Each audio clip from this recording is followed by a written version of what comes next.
Thank you so much Farhana for a much waited exercise. हम सब wait कर रहे थे कि वो हमें फ्लोर स्ट्रेचिंग बताएं जो हम सुबह उठ के बेड पे कर सकें। इन अ सेंस के देखिए जब तक स्ट्रेच नहीं करते एकदम से उठ जाते हैं ना तो वो इतनी फ्रेशनेस नहीं आती और कभी कभी जॉइंट्स में इतना दर्द भी हो रहा होता है। जब हम स्ट्रेच करते हैं तो हमारी पूरी बॉडी रिलैक्स हो जाती है उठ के काम करने के लिए। तो अभी जो उन्होंने स्टेप्स बताए हैं बहुत ही सिंपल बहुत ही अच्छे स्टेप्स है, सब फॉलो कर सकते हैं। Everybody in fact can follow. Joint pain है नहीं है, कोई इशू है नहीं है, कोई भी एज है, एवरीबडी कैन फॉलो। तो कल से आप लोग जब सुबह से बेड पे से उठेंगे तो स्ट्रेचेस करते हुए ही उठेंगे।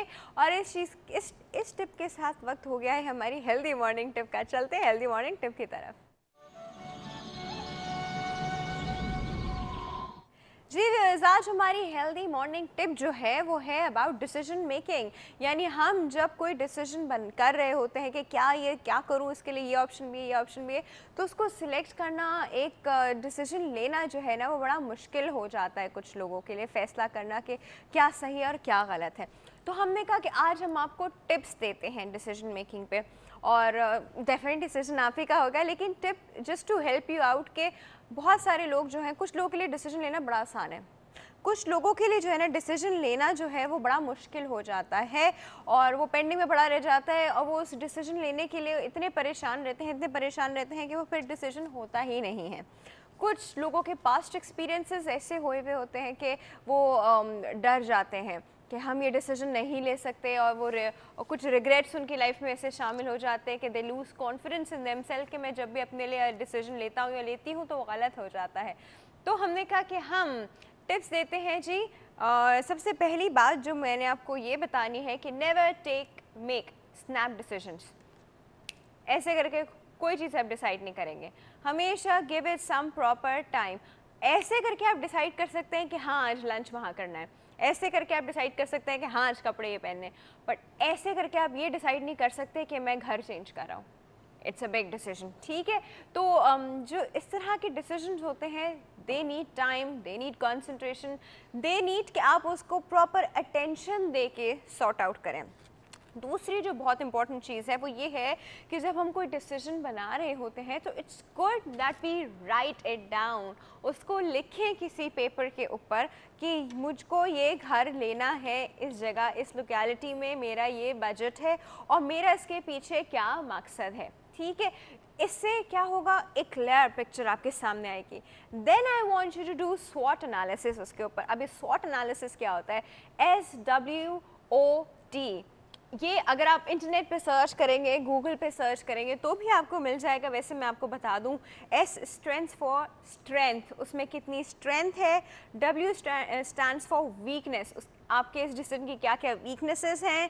O स्टैंड्स फॉर अपॉर्चुनिटी, क्या अपॉर्चुनिटी आपके पास अवेलेबल है। T स्टैंड्स फॉर थ्रेट, क्या क्या आपको थ्रेट्स हो सकती हैं इस डिसीजन। स्वॉट एनालिसिस करना हर डिसीजन के लिए, हर इंसान के, ज़रूरी नहीं आपको टर्म पता हो, लेकिन हम सब जो हैं अपनी अपनी लाइफ में जब कोई डिसीजन ले रहे होते हैं ना तो स्वॉट एनालिसिस ऑटोमेटिकली कर लेते हैं। हम लोग ये सब चीज़ें सोच लेते हैं और ये सब चीज़ें सोचनी ज़रूरी भी होती हैं कि मैं ये डिसीजन लूँगा तो इसमें मेरी क्या स्ट्रेंथ है, इसमें मेरी क्या वीकनेस है, इससे मुझे थ्रेट कहाँ कहाँ से होगा और अपॉर्चुनिटी क्या क्या है मेरी इस डिसीजन के अंदर। सबसे इम्पॉर्टेंट चीज़, राइट डाउन। जब आप लिख रहे हैं ना कि ये मेरा डिसीजन है या ये प्रॉब्लम है जिसमें मुझे डिसीजन लेना है, तो उसके सारे पॉसिबल सॉल्यूशंस को, एक पॉसिबल सॉल्यूशन तो नहीं होगा, एक दो भी हो सकते हैं, तीन भी हो सकते हैं, चार भी हो सकते हैं। कभी कभी हमें लग रहा होता है कि कोई और सोल्यूशन नहीं हो सकता, तो आप सराउंडिंग से, अपने फ्रेंड से, अपने पेरेंट्स से, अपने सिबलिंग से पूछ सकते हैं कि क्या कोई और हल भी हो सकता है। ज़रूरी नहीं है कि आप उनकी बात सुन रहे हैं, आप सिर्फ उनसे उनका ओपिनियन ले रहे हैं और आपने वो लिख लिया कि ये भी एक तरीका हो सकता है, ठीक है। करना वही है जिस पे आपका दिल मान रहा है।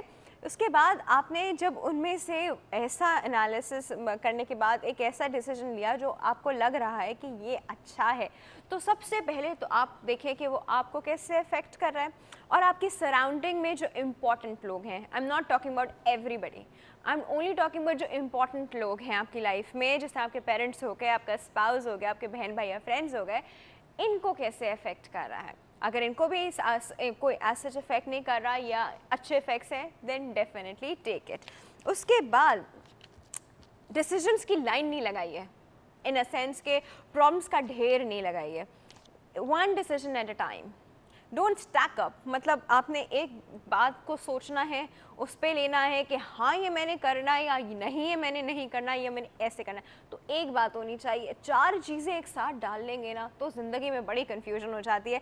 Don't stack up, one decision at a time, and when you have made your decision stick to it. उसको जो आपने डिसीजन बनाया है ना कि बस मुझे ये करना है, अब जो भी कॉन्सिक्वेंसेज होंगे वो मैं देख लूँगा या देख लूँगी, बस आपने जो डिसाइड किया बस अब मुझे ये करना है, आगे देखते हैं क्या होता है, ठीक है। अब आपने इस सब चीज़ों के बाद जो है ना थोड़ा सा आपने ये भी विजुलाइज, अब ऐसा भी नहीं हो कि आपने इतना इरेशनल डिसीजन बनाया हो कि वो सब के लिए प्रॉब्लम हो रहा हो। एक मिनट के लिए विजुलाइज कर लें कि इसका आउटकम क्या हो सकता है। आउटकम अगर अच्छा है तो उसमें कोई बुराई नहीं है। कायदे आज़म का आपको एक कॉल पता होगा कि कोई भी डिसीजन लेने से पहले मैं 100 दफ़ा सोचता हूँ। उन्होंने कहा है कि कोई भी डिसीजन लेने से पहले वो 100 दफ़ा सोचते हैं थे। तो और जब वो एक बार डिसीजन ले लेते थे then he used to stick to it. तो यही एक जी रूल होता है ज़िंदगी का, एक बार आपने डिसीजन ले लिया तो you stick to it.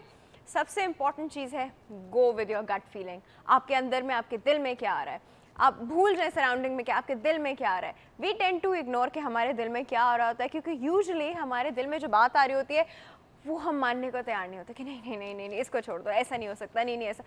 Go with your gut feeling. I am telling you, आपका गट फीलिंग अगर 100% नहीं तो 95% करेक्ट होती है।